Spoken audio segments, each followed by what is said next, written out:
हरे कृष्ण। श्रीमद् भागवतम 10वां स्कंद 43वां अध्याय।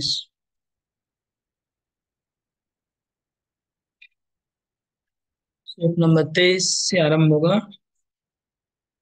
हम लोग श्रवण कर रहे हैं। श्री कृष्ण मथुरा में रंग भूमि पे रंग मंच पे उपस्थित हुए और उनको देख के मथुरा वासियों के ऊपर और वहाँ उपस्थित जितना भी ऑडियंस थे उनके ऊपर जो प्रभाव पड़ा उसका वर्णन सुखदेव गोस्वामी कर रहे हैं। इतना अच्छा वर्णन और कहीं पर नहीं। सुखदेव गोस्वामी ने बहुत लीला का वर्णन किया अभी तक, पूरा वृंदावन के लिए कहीं पर भी ऐसा वर्णन नहीं किया। इवन रास लीला में भी हमने देखा है, वहां पर भी कृष्ण का जो वर्णन, कृष्ण का रूप का वर्णन और वो कैसे सबको प्रभावित किए, ये वर्णन यहाँ पर ही बहुत डिटेल में दिया गया है, जो हम लोग सुन रहे थे कल।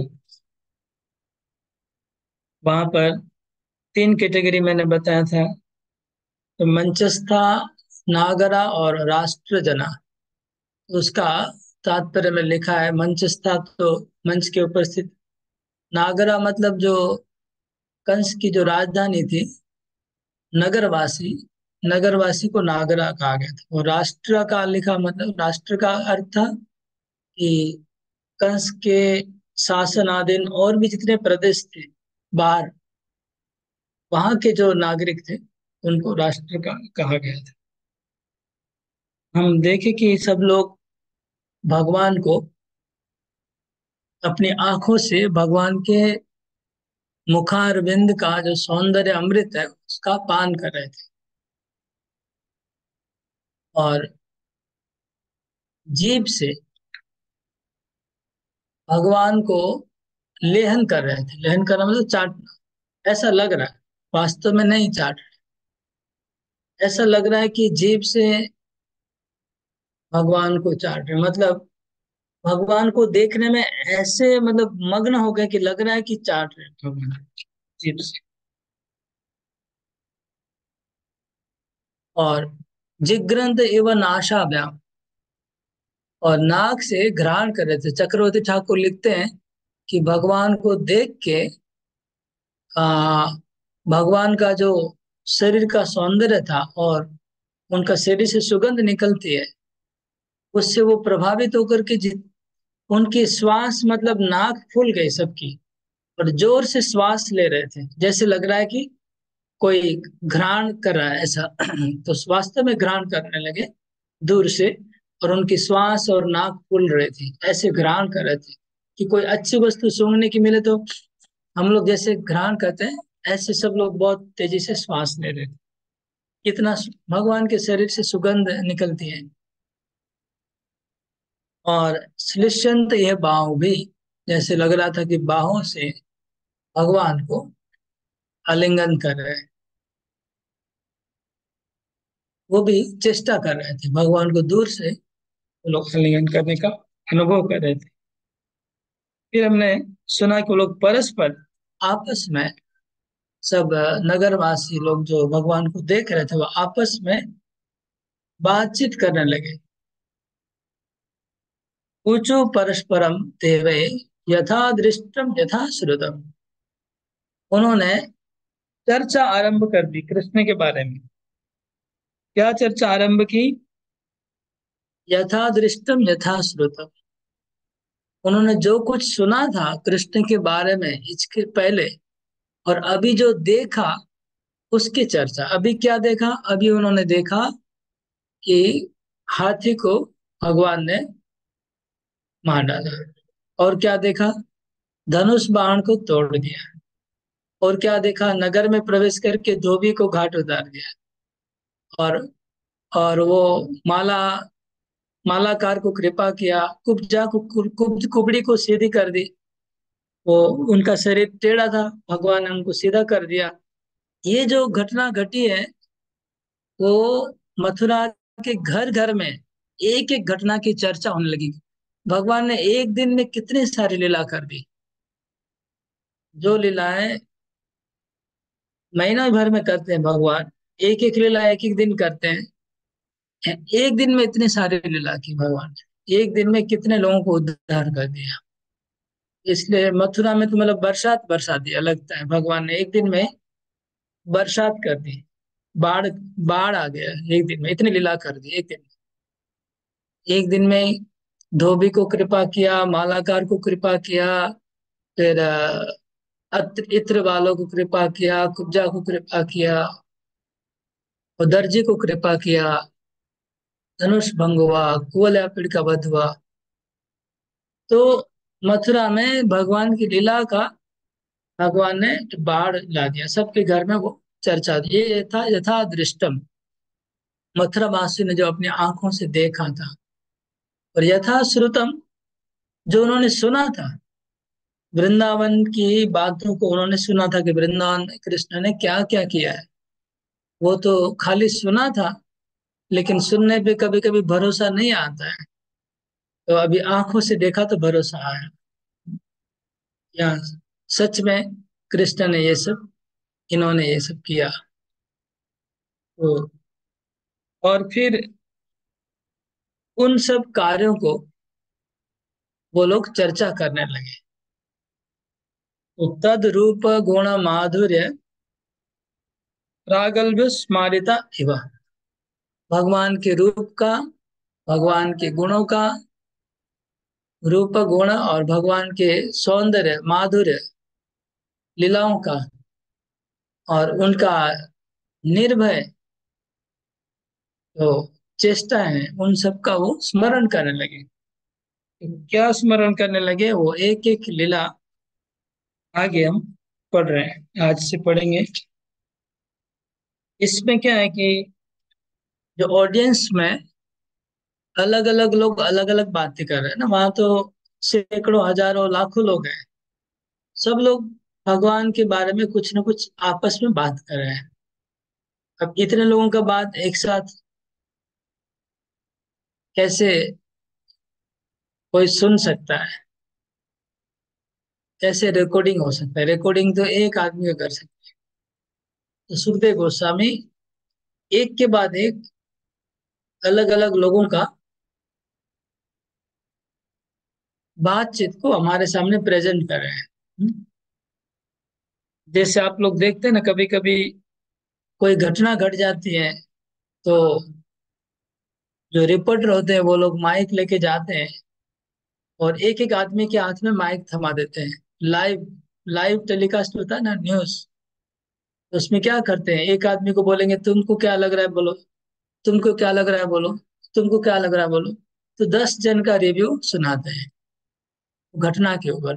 उसको लाइव, बहुत इंटरेस्टिंग होता है, लाइव टेलीकास्ट हो जाता है।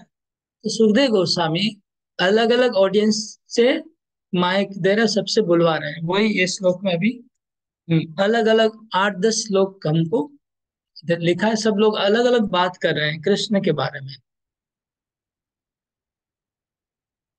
तो कौन क्या क्या बोल रहा है ये हम आगे देख रहे हैं। ये तो भगवत साक्षात् हरे नारायण से अवतीर्णा विहंसेन वसुदेवस्य वेश्मि। तो लोग क्या बात कर रहे हैं कि ये जो ये जो कृष्ण बलराम दिख रहे हैं ना, ये हमने सुना है कि ये साक्षात नारायण के अवतार है। ऐसा लोग चर्चा कर रहे हैं कि इन ये ऑर्डिनरी आदमी नहीं है, ये साक्षात नारायण के अवतार हैं। और ये वसुदेव के घर में पहले इन्होंने जन्म लिया था, ऐसा सुना जाता है। ये वृंदावन का, ये लोग वृंदावन के नहीं है, ये लोग नंद महाराज के नहीं है। ऐसा हमने सुना है कि ये दोनों, ये जो स्पेशली जो कृष्ण है, ये वसुदेव का पुत्र एक्चुअली है। यहाँ पर उनका अलग जन्म हुआ था, ऐसा हमने सुना है। और ये नारायण का अवतार है, क्योंकि आकाशवाणी तो हुआ था कि भगवान विष्णु तुम्हारा वध करेंगे और देवकी के 8वें गर्भ में जन्म लेंगे, ये आकाशवाणी हुआ था। तो वो बात अभी तक छुपा हुआ था, लेकिन कितना दिन छुपा रहेगा, धीरे धीरे तो सबको पता चल ही गया कि वसुदेव का पुत्र ही 8वां संतान ही वृंदावन गया है, और वही कृष्ण रूप में अभी वापस मथुरा आया। तो ये बात छुपा नहीं था, पहले कुछ दिन छुपा होगा, ज्यादा छुपा नहीं रह सकता है। वो लोग सब जान चुके हैं, वही बोल रहे हैं। एष वै किल देवक्यां जातो नीतश्च गोकुलम् कालमेतं वसन् गूढो ववृधे नंद वेश्मनि। यही यही वो है, यही वो है, यही वो है, यही वो व्यक्ति है, वो नारायण का अवतार है। यही देवकी के गर्भ में जन्म हुआ था, क्योंकि देवकी के गर्भ में भगवान का जन्म होगा ये तो आकाशवाणी हुआ, तो सबको पता है। ये तो कंस भी जानता है और सब मथुरावासी भी जानते हैं कि देवकी के गर्भ में भगवान का अवतार होगा। तो अब पक्का हो गया कि कृष्ण भगवान का अवतार है, क्योंकि उनका ही गर्भ है, पक्का हो गया। ये देवकी के गर्भ में इनका जन्म हुआ था, और इनको गोकुल ले जाया गया था। इसको किसी तरह से गोकुल पहुंचाया गया था। और कालम एतम वसन गूढ़, और इसने बहुत गुप्त रूप से इन्होंने इतना 11 वर्ष गुप्त रूप से इन्होंने वृंदावन में वास किया। गोकुल में इन्होंने गुप्त रूप से वास किया, छुप कर वास किया, किसी को अपना परिचय प्रदान नहीं किया।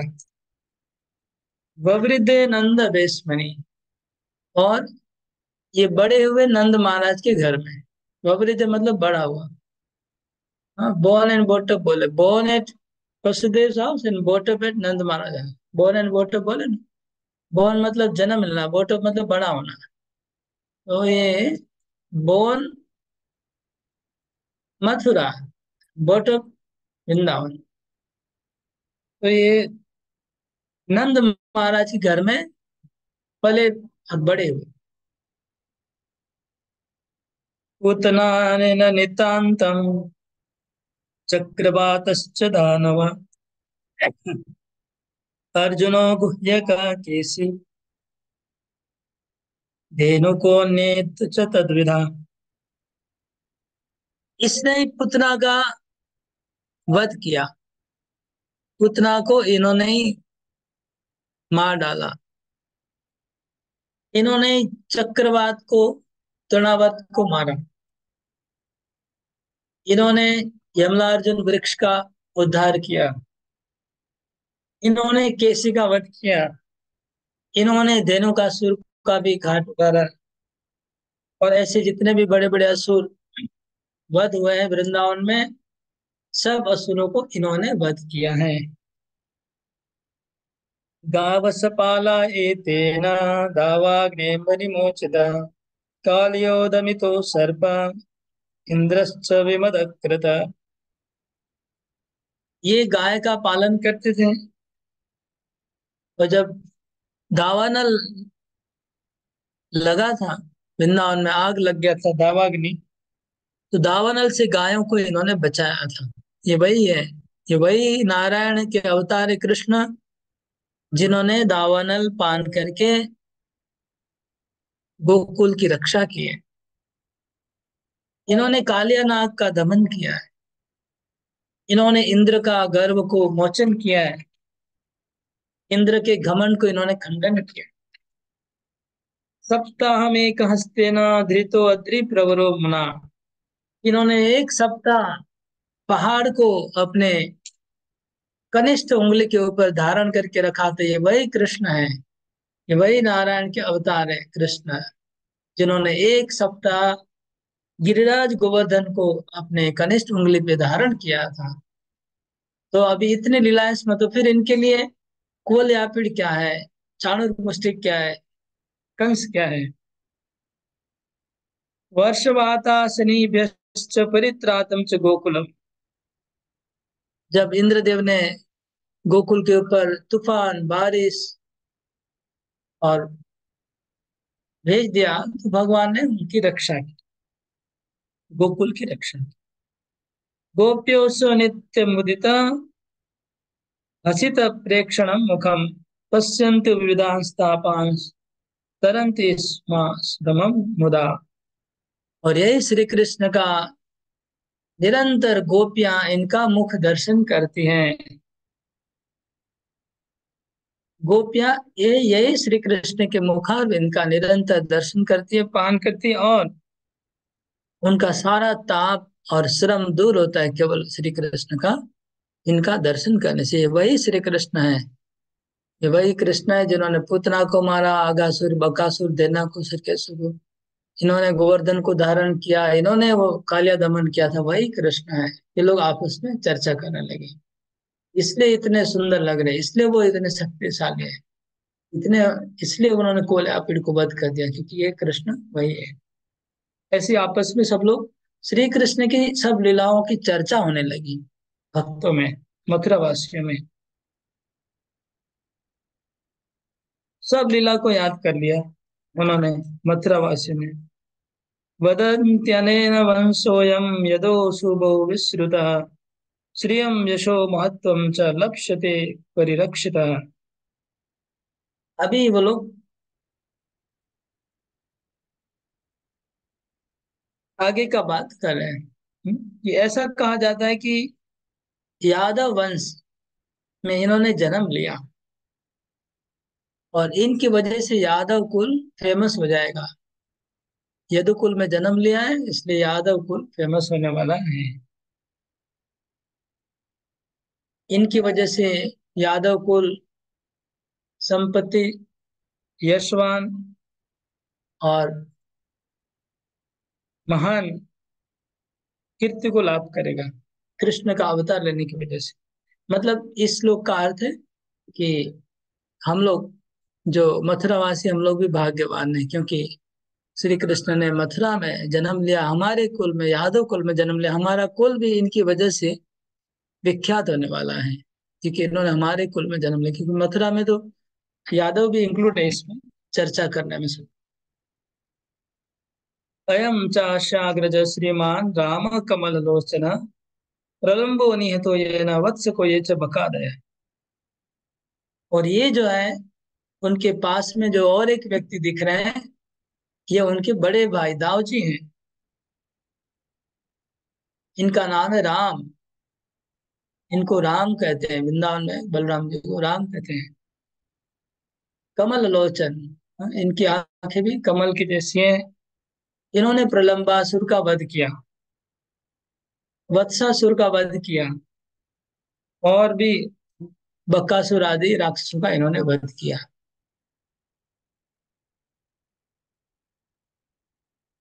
जनेष्वेवं ब्रुवाणेषु तूर्येषु निनदत्सु च कृष्णरामो समाभाष्य चाणुरो वाक्यमब्रवीत्। इस प्रकार जनता में कोलाहल मच गया था, सब लोग कृष्ण की चर्चा करने लगे, कृष्ण के रूप की चर्चा, कृष्ण की गुणों की चर्चा, कृष्ण की लीला की चर्चा। मतलब कृष्ण कथा में सब डूबे हुए थे। तब तक अभी तुरी और नगाड़ा बजने लगा, बज रहा था, तुरिया और नगाड़ा बज रहा था। क्योंकि नगाड़ा क्यों बज रहा है? क्योंकि अभी कुश्ती आरंभ होगा, मल्ल युद्ध आरंभ होगा।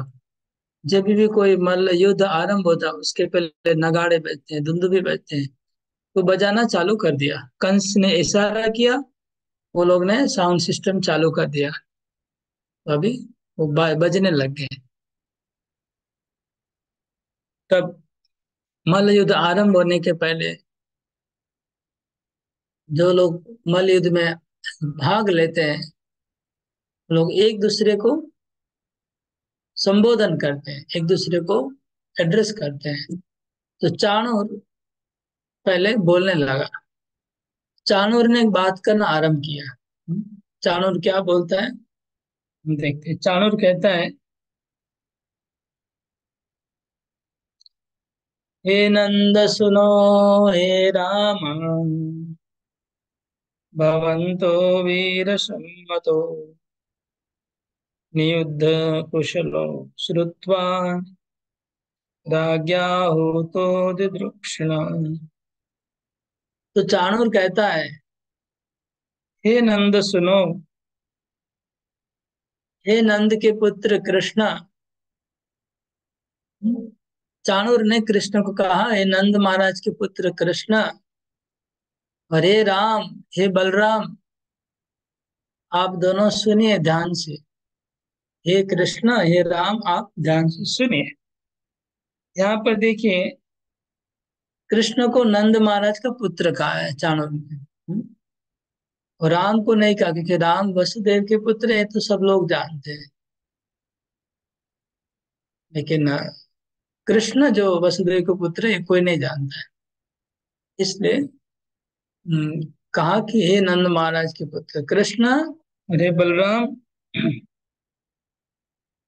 भवतो वीर सम्मतो, आप दोनों महावीर हैं।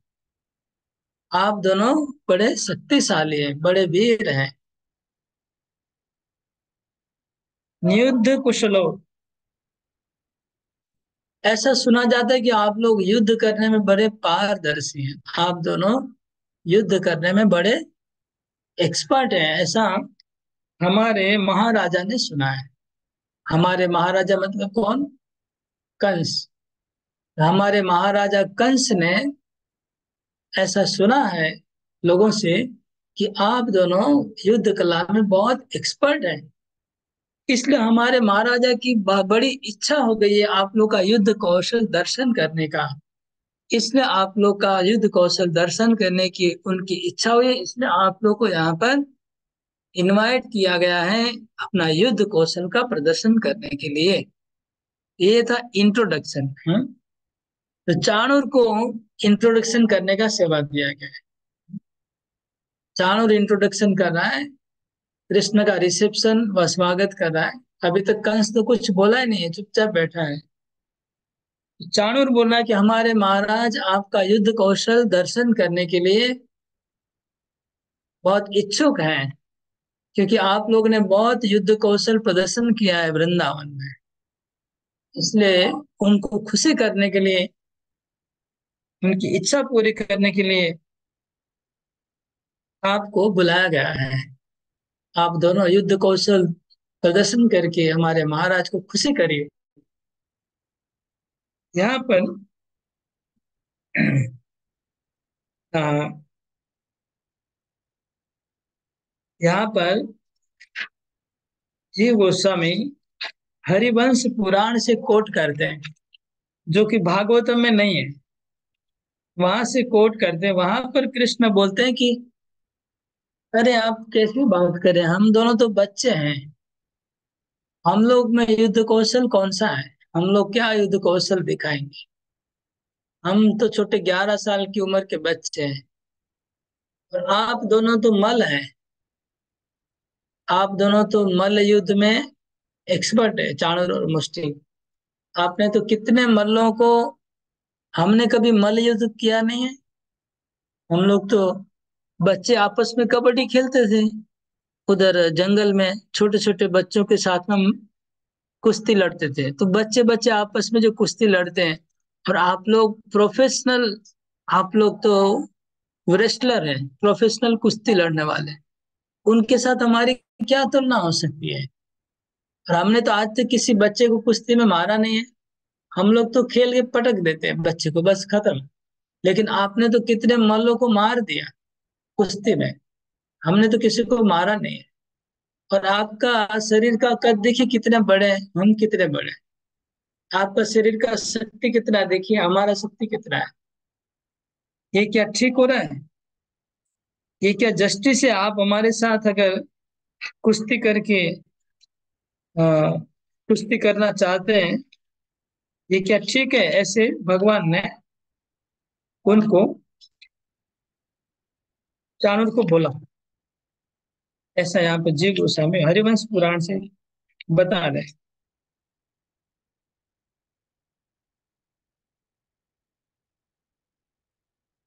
तब चाणूर बोलता है कि नहीं, ये दोनों बच्चे नहीं है, इन्होंने इन्होंने ऐसा किया, ऐसा किया, बहुत कुछ, बहुत लोगों को इन्होंने, चाणूर बोलता है। भगवान कहते हैं कि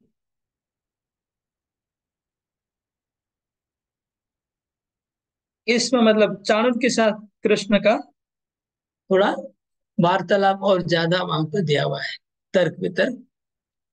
जैसे भगवान कहते हैं कि यद्यपि मल्ल युद्ध जो होता है उसका, मल्ल युद्ध में नियम होता है कि अ, जो सामने वाले पक्ष को गिरा देने का, गिरने से वो हार जाता है।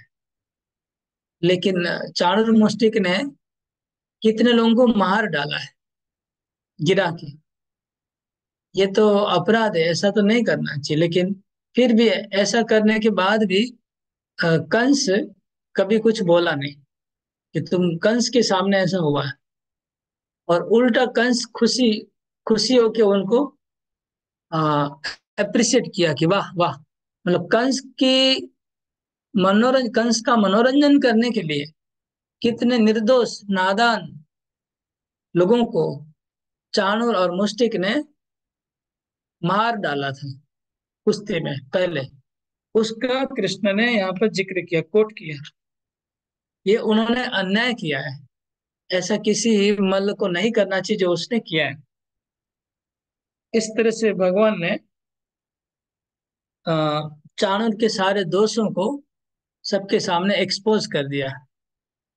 एक्सपोज इसीलिए किया कि भगवान अभी इनडायरेक्टली ये बोल रहे हैं कि मैं कुश्ती तो करूंगा इसके साथ, और इसका इंटेंशन कुश्ती करना है नहीं, ये मैं जानता हूँ। ये लोग हमको कुश्ती के लिए नहीं बुलाए, ये लोग हमको मारने के लिए बुलाए। क्योंकि कुश्ती वाले तो कुश्ती के बाद एक एक दूसरे के साथ मित्रता करते हैं। और पहले भी मित्रता होती है, बाद में मित्र, खाली बीच में जितना समय खेलते हैं उतना समय थोड़ा कंपटीशन रहता है। लेकिन खेलने के बाद और खेलने के पहले उनमें प्रेम भाव बना रहता है। लेकिन चाणूर मुष्टिक ने ऐसा कभी नहीं किया। वो जो भी आता था उससे शत्रुता करते थे, उसको मार डालते थे। तो भगवान ने कहा कि ये जो चाणूर मुष्टिक है इनका हमारे प्रति प्रेम भाव नहीं है, ये हमको दुश्मन की तरफ से देख रहे हैं। इसलिए अगर इसका मृत्यु हो जाएगा तो हमें कोई दोष मत देना। जब ये हमको दुश्मन के रूप में देख रहा है और हमको मारने का प्रयास कर रहा है, तो हो सकता है हमको इसको मारना पड़े, चाणूर मुष्टिक को। ये भगवान ने चाणूर और मुष्टिक के सारे दोषों को इसलिए पहले एक्सपोज किया, बताया सबको, ताकि कोई ये ना सोचे कि भगवान ने कुश्ती करते करते उसको क्यों मार डाला, चाणूर मुष्टिक को।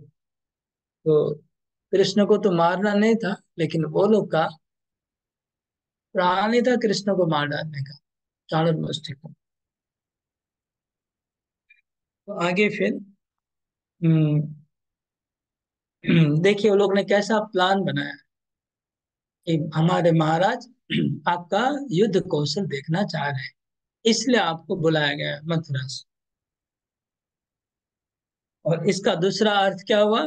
दूसरा अर्थ ये हुआ कि आप लोग ने कंस के इतने सारे असुरों को भेजा गया, सब असुरों को मार डाला। हाँ, सब असुरों को मार डाला, इसलिए अभी कंस बेचैन हो गया है।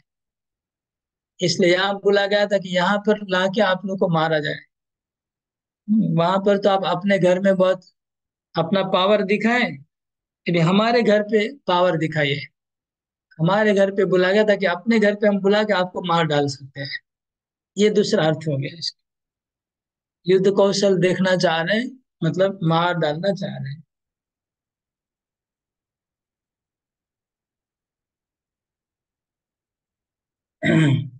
प्रियराज्यं प्रकुर्वन्त्य श्रेयो विन्दन्ति मे प्रजा मनसा कर्मणा वाचा विपरीतम अतोन्यथा।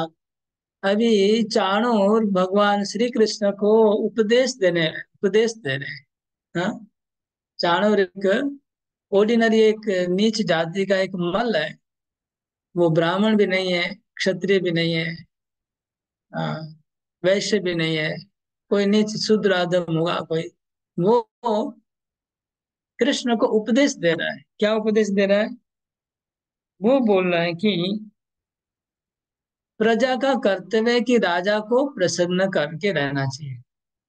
अगर राजा को प्रसन्न रखेंगे तो आपको राजा से इतनी सारी फेवर और सुविधाएं मिलेगी कि आपका जीवन धन्य हो जाएगा। और अगर आप राजा को अप्रसन्न रखेंगे तो आपका लाइफ पूरा क्या, मिजरेबल हो जाएगा। आपका लाइफ पूरा खराब हो जाएगा, आपका जीवन जीना खराब हो जाएगा। इसलिए राजा को प्रसन्न रखना प्रजा के हित में है। प्रजा को चाहिए कि राजा को प्रसन्न रखिए। इसका मतलब क्या बोल रहे हैं? चाणूर ये बोल रहे हैं कि आप लोग, कंस आपका राजा है, आप स्वतंत्र नहीं है। आपका जो गोकुल मथुरा ये जो गांव है, ये सब कंस एक्चुअली राजा था। और नंद महाराज और वृषभानु राजा ऐसे बहुत छोटे छोटे राजा थे, वो लोग सब कंस के अधीन थे। और कंस को हर हर साल टैक्स देना पड़ता था, कर देने जाते थे नंद महाराज। ये वर्णन भागवतम में आता है कि नंद महाराज कृष्ण को कर देने गए, कृष्ण जन्म के बाद तुरंत गए थे। कृष्ण का जन्म हुआ उसके बाद नंद महाराज कृष्ण कर कर मतलब टैक्स भेंट देने गए थे। तो कंस वहां का महाराजा है। तो चाणूर बोलना चाह रहे हैं कि आप ये जो जंगल के वासी, आप लोग जंगली लोग हैं, लेकिन आप लोग स्वतंत्र नहीं है। आप लोग भी महाराज के अधीन हो, प्रजा है, आप अपना औकात में रहिए। मतलब इनडायरेक्टली ऐसा बोल रहे हैं कि आप अपनी औकात याद रखिए। आप लोग एक महाराज के नागरिक हैं, राजा आप लोग के, हाँ, राजा है, वो आप लोग के ऊपर है, आप उनके अधीन है। इसलिए हमेशा उनका खुशी करने का प्रयास करना चाहिए।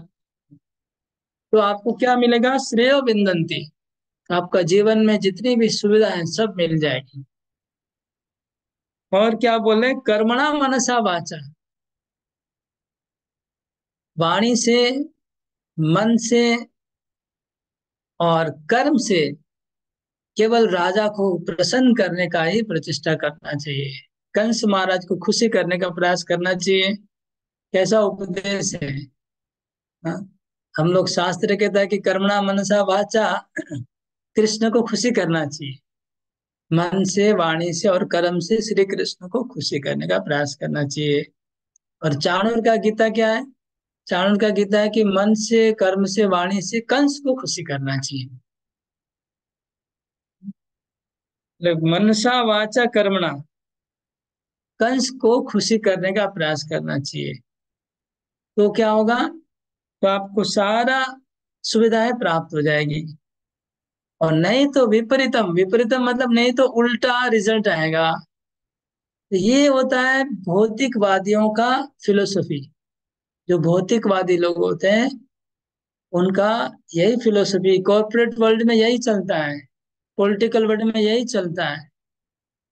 कॉर्पोरेट को पॉलिटिकल वर्ल्ड में क्या होता है? जो तुम्हारा नेता है, नेता को वाणी से खुशी करो, कर्मों से खुशी करो, मन से खुशी करो, तो नेता तुमको सारी सुविधाएं देंगे। और उनके कुछ भी विपरीत आचरण नहीं करना चाहिए, नहीं तो तुमको बर्बाद कर देंगे।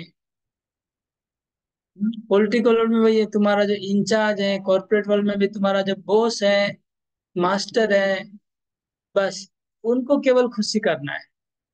उनको खुशी रखने से तुम बिंदास रह सकते।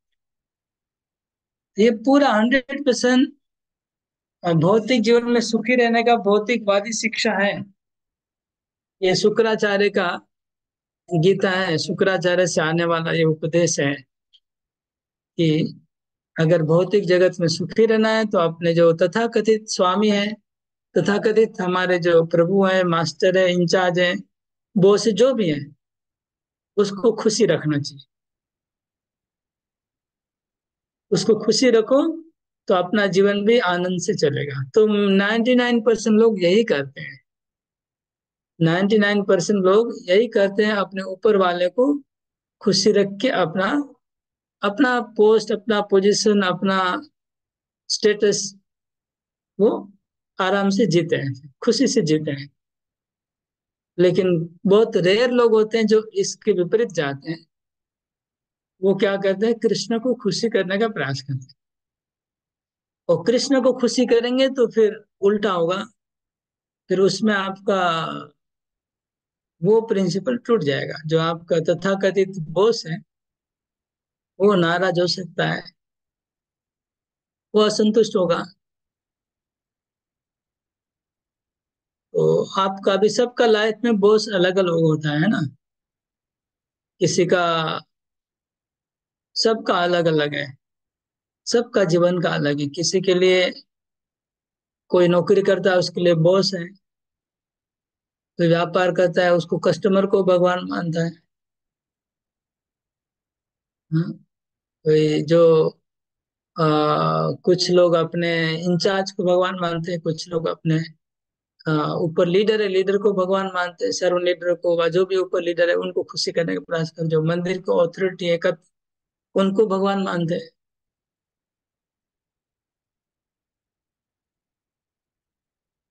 हम लोग जब पहले पहले शुरू में जब इस्कॉन में आए थे, एक प्रभु जी थे, बहुत जोक करते वो ज्यादा। वो बोलते थे इस्कॉन का कुछ नियम है, वो बताते थे, मतलब जोक के लिए बताते थे। तो पहला नियम है इंचार्ज इज गॉड। ऐसे बोलते थे।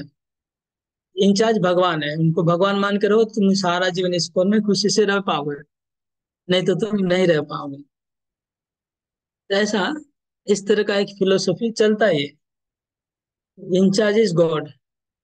तो अभी सबके जीवन में इंचार्ज अलग अलग होंगे, लेकिन जब आप कृष्ण को खुशी करने जाएंगे तब सब इंचार्ज खुशी नहीं होते हैं।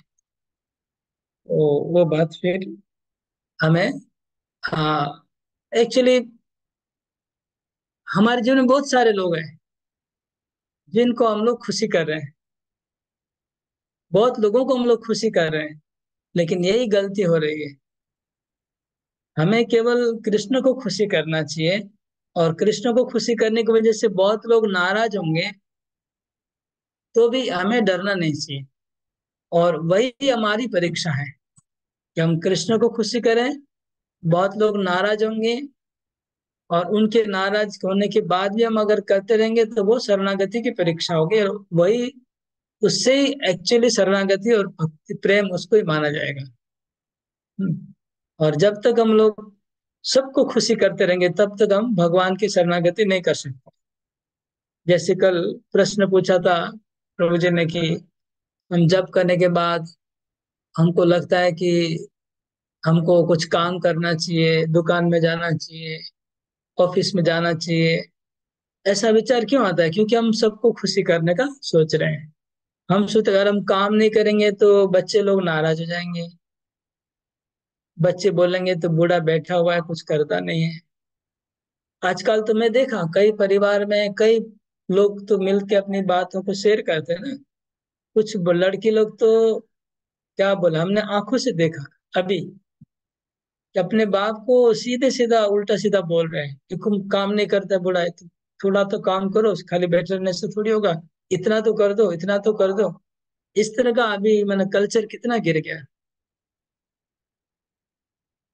तो जो लोग सबको खुशी करने का प्रयास कर रहे हैं कि हमारा बेटा खुशी रहे, हमारी बेटी खुशी रहे, हमारा दामाद खुशी रहे, हमारी वाइफ खुशी रहे, हमारा हस्बैंड खुशी रहे, हमारे चाचा चाची खुशी रहे, तो खुशी करते रहो। फिर शुद्ध भक्ति नहीं होगा, कृष्ण भक्ति नहीं होगा। क्योंकि सर्वधर्मान परित्यज मामेकम शरणम व्रज, इसका अर्थ ही यही है। तो हम किसी को नाराज नहीं करेंगे, लेकिन हम कृष्ण भक्ति करेंगे। उससे अगर कोई नाराज होता है तो हमें परवाह नहीं करनी। लेकिन हमारा प्रायोरिटी हमेशा फैमिली रहता है, सेकंड प्रायोरिटी भक्ति रहता है। ये चाणूर का उपदेश है कि अगर आपको सुखी रहना है तो सबको खुशी रखिए। चाणूर का ये शिक्षा हो गया।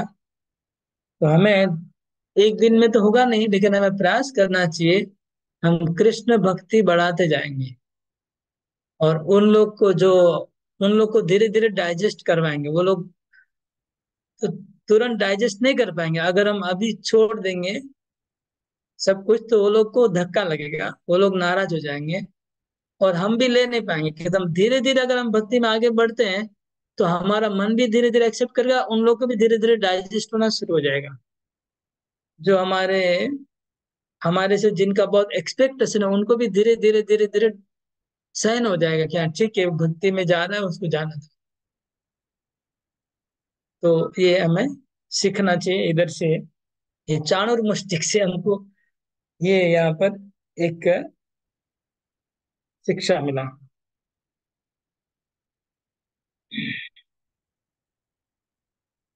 आगे कहता है चाणूर, चाणूर कह रहा है कृष्ण को, नित्यं प्रमुदिता गोपा वत्सपाला यथा स्फुटम वनेषु मल्लयुद्धेन क्रदन्ति चारयन्ति गा। तो कृष्ण जैसे मानो कहते हो कि कहाँ हम मल्ल युद्ध करते, कभी हमारा तो, हमने तो कोई कंपटीशन में भाग नहीं लिया। आप क्यों बोल रहे हैं कि आप मल्ल युद्ध है, हम लोग एक्सपर्ट हैं, ऐसा क्यों बोल रहे हैं? तब उसके उत्तर में चाणूर कहता है कि जो ग्वाल बाल हैं, जो गाय चराने जाते हैं, हमने सुना है कि गाय चराते समय दिन भर वहां जंगल में खेलते रहते हैं आप लोग, और खेलते खेलते आपस में मल्ल युद्ध करते हैं, ये हमने सुना है, इसलिए आप लोग को मल्ल युद्ध करने का प्रैक्टिस है। अब सोचिए कि कितना कितना इलॉजिकल कंपैरिजन है। अगर बच्चे खेल खेल में कहीं मल्ल युद्ध लड़ते हैं, और जो प्रोफेशनल मल्ल युद्ध हो रहा है वहां पर उनको पार्टिसिपेट करने की योग्यता हो गई? कैसे योग्यता होगी? नहीं होगे ना। बच्चे लोग अगर सोच ले, बच्चे गली में क्रिकेट खेल रहे हैं और एक इंटरनेशनल लेवल पे क्रिकेट होने वाला, उनको क्या बच्चों को वहां ले जाएंगे सीधा, क्योंकि आप गली में क्रिकेट खेल रहे थे, चलो आपको अभी नेशनल लेवल पे क्रिकेट खेलना है? ऐसा कभी नहीं होगा। तो ये बहुत ही इलॉजिकल कंपैरिजन चाणूर ने किया, उसको और कुछ नहीं मिला। तो बोला कि आप लोग जंगल में बच्चे लोग आपस में खेलते हो मल्ल युद्ध, इसलिए आप लोग को मल्ल युद्ध खेलना आता है, इसलिए आप लोग खेलिए।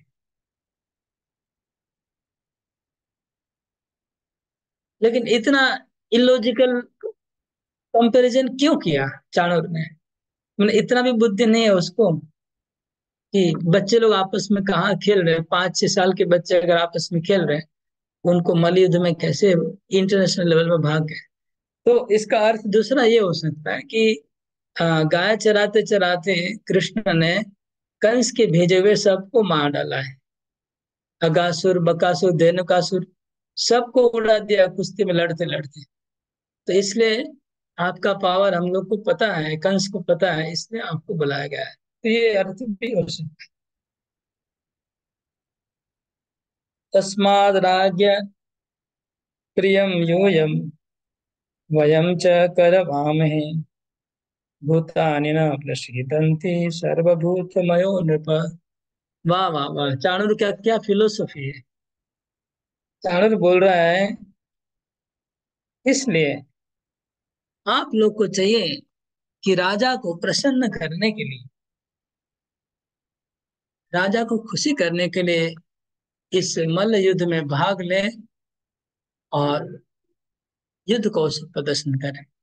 और हम दोनों भी देखिए, हमसे शिक्षा लीजिए, हम दोनों भी राजा की प्रसन्नता के लिए आज मल्ल युद्ध कर रहे हैं। हम भी अपनी कला कौशल से राजा को प्रसन्न करेंगे, और आप भी प्रसन्न करिए। तो चाणूर समावदर कृष्ण को राजी करवा रहा है लड़ने के लिए, उनको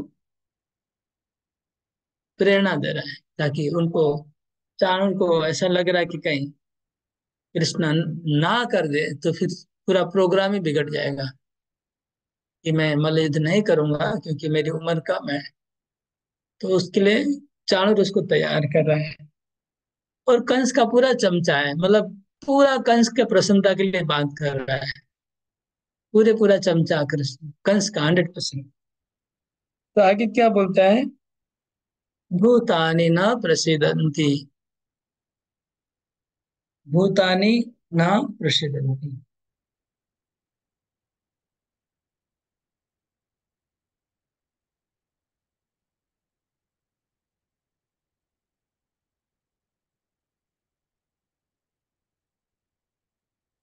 चाणूर बोलते केवल राजा को नहीं,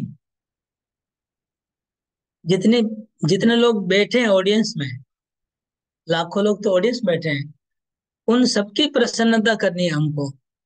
हमें ऐसा युद्ध कौशल प्रदर्शित करना है कि केवल राजा खुशी नहीं होंगे, जितने भी लोग चारों ओर बैठे इन सबको प्रसन्न करना है, सबको खुशी करना है हम लोग को। इसलिए आप कृपा करके आप लोग दोनों युद्ध कौशल हमारे साथ प्रदर्शित करिए।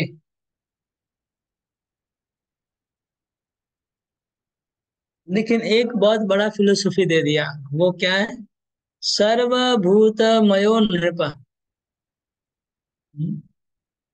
हम लोग गीता में सीखते हैं कि सर्वभूतमयो हरि, सर्वभूतमयो कृष्ण। और यहाँ पर क्या है? सर्वभूतमयो कंस हो गया। ये नया फिलोसफी चाणूर का आ गया। बोल रहा है कि सर्वभूतमयो नृप, मतलब राजा ही सब प्रजा का प्रतिनिधि है। अगर राजा खुशी हो गया तो सब प्रजा खुशी हो जाएंगे। मतलब जैसे परमात्मा सबके जीव के हृदय में होते हैं, ऐसे वो कहते राजा भी सबके जीव के हृदय में है, राजा ही सब प्रजा का परमात्मा है, ऐसा बोलना चाह रहे हैं। सर्वभूतमयो नृप का अर्थ है कि सब जीव, सब प्रजा और राजा एक ही है।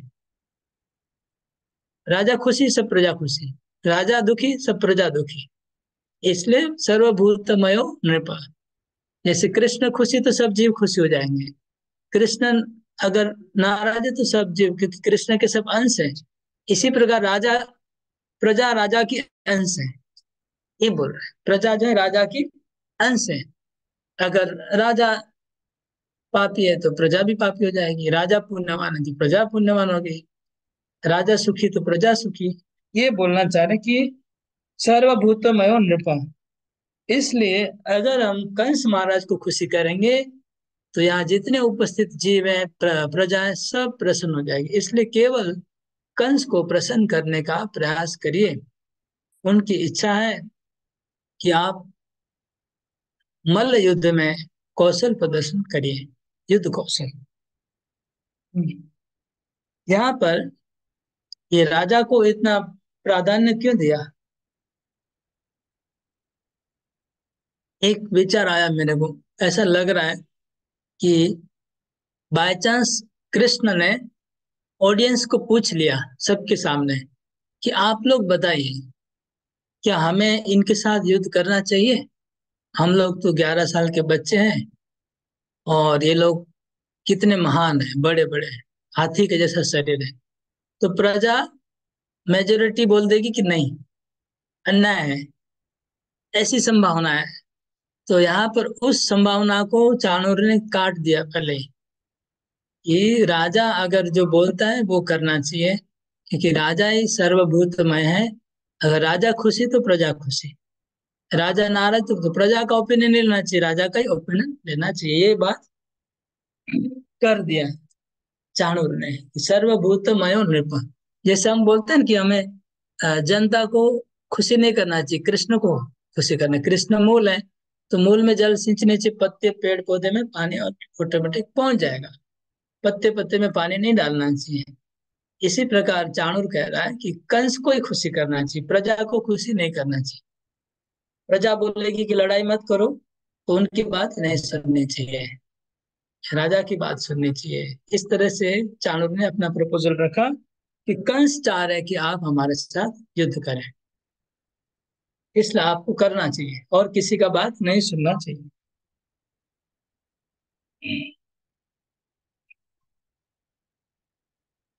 तन्निशम्याब्रवीत् कृष्णो देशकालोचितं वचः नियुद्धमात्मनोभीष्टं मन्यमानोऽभिनन्द्य च।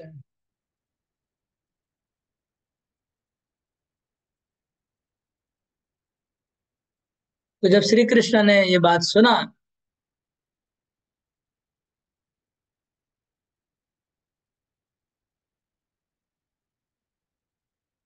तब श्री कृष्ण ने चाणूर को उत्तर दिया, देश काल उचित वचन दिया। कृष्ण ने सोचा कि देश काल उचित, हमें बात करने में दो बात ध्यान रखना चाहिए, देश और काल।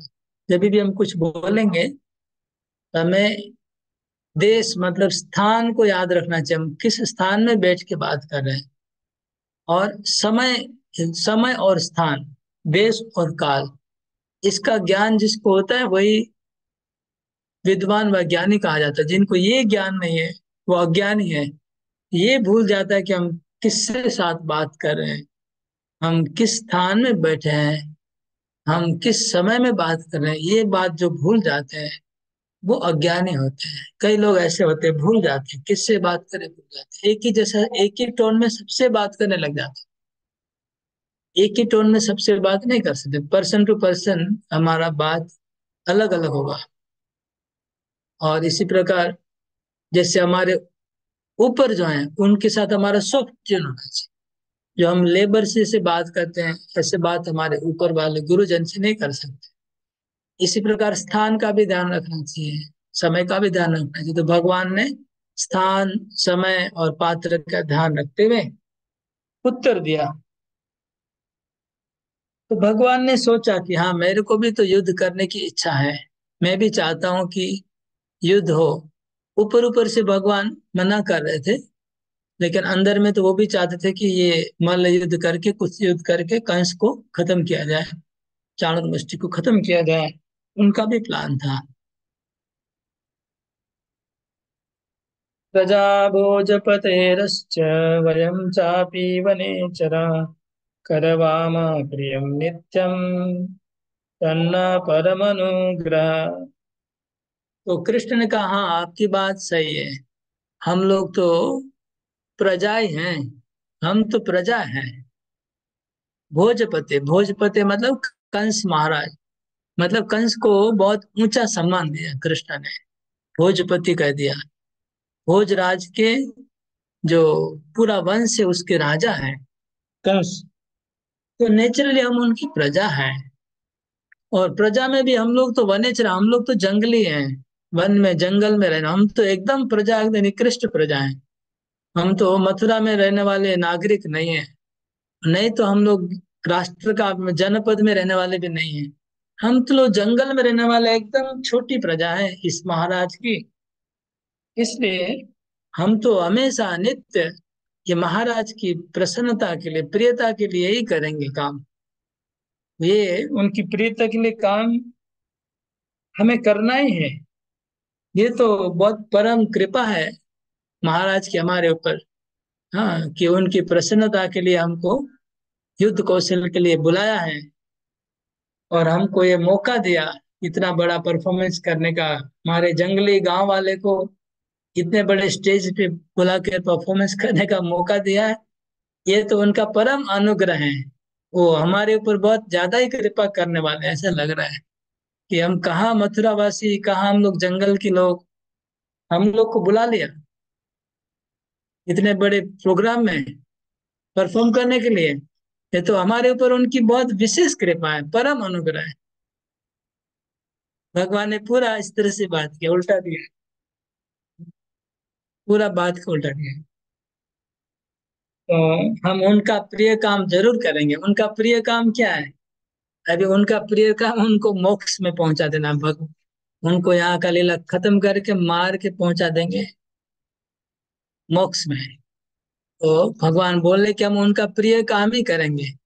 ये बड़ी उनकी कृपा है कि हमको उन्होंने बुलाया है। यही था, आज की यहाँ तक रखते हैं। हरे कृष्णा कृष्ण कृष्ण हरे हरे, हरे राम राम राम हरे हरे।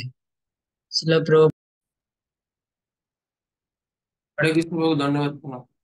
আহ বাবু, ওই আহ, ভগবানের চানুর চানুর যখন ভগবানকে বলছিল যে যে না, ভগবান যখন চানুরকে বলছিল যে আহ, যে চানুর, তুমি তো অনেক অনেক প্রজাদের হত্যা করেছো মল্লযুদ্ধের জন্য। মানে মানে কোনো দোষ ছিল না, তাও হত্যা করেছো আহ বাজেভাবে, আহ মল্লযুদ্ধ মানে কংস মহারাজকে খুশি করার জন্য। আর আহ, কিন্তু এখানটায় চাণূর ভগবানকে বলছে যে বিভিন্ন ভাবে প্রশংসা করছে যে ভগবানকে মল্লযুদ্ধে আহ্বান করার জন্য। তো ডাইরেক্ট ভগবানকে কেন আহ আহ, ইয়ে করছে না, আক্রমণ করছে না, এটাই প্রশ্ন করব। প্রশংসা কেন করছে ভগবানের মল্লযুদ্ধে আহ্বান করার জন্য? ওকে। ডাইরেক্ট আক্রমণ করার জন্য কৃষ্ণকে ডাকা হয়নি। মানে অক্রূর কৃষ্ণকে আনতে গিয়েছিল বৃন্দাবন। তো অক্রূরকে এই বলে পাঠানো হয়েছিল, ইনভিটেশন একটা কার্ড নিয়ে গেছিল, যেখানে বড় উৎসব হচ্ছে ধনুর যজ্ঞ। ওই যজ্ঞ উৎসব হবে, আপনারা যজ্ঞ উৎসব দর্শন করতে আসুন। আর এখানে একটা বড় মল্লযুদ্ধ হবে, এই মল্লযুদ্ধ দর্শন করতে আসুন। তো মল্লযুদ্ধ দর্শন করার জন্য আর ধনুর্যজ্ঞ দর্শন করার জন্য ওনাকে ইনভাইট করা হয়েছিল। ওনাকে যে মারার জন্য ইনভাইট করা হয়েছে, এটা সাসপেন্স ছিল, এটা সাসপেন্স ছিল টোটালি। তো সাসপেন্স হলেও সবাই জেনে গেছিল যে এটা ভিতরে কিছু, কংস তো আজ পর্যন্ত কোনোদিন ইনভাইট করেনি, নিশ্চয়ই কিছু ব্যাপার আছে। তো চাণুর এখন পর্যন্ত ওটা প্রকাশ করছে না, মানে ওনার যে ইন্টেনশনটা আছে ওটা এখনো গোপনে রাখছে, যে কি উদ্দেশ্যে আনা হয়েছে। ওরা এখনো এটাই জানে সবাই, মথুরাবাসীরা আর সবাই, কে মল্ল যুদ্ধে প্রদর্শন করার জন্য কৃষ্ণ বলরামকে ডাকা হয়েছে। তাই জন্য চাণুর ওটাকে ওইভাবে, যদিও যারাই বুদ্ধিমান তারা সবাই বুঝে গেছে কিছু ব্যাপার আছে ভিতরে। ঠিক আছে বাবু, বুঝতে পেরেছি। হরে কৃষ্ণ। হরে কৃষ্ণ।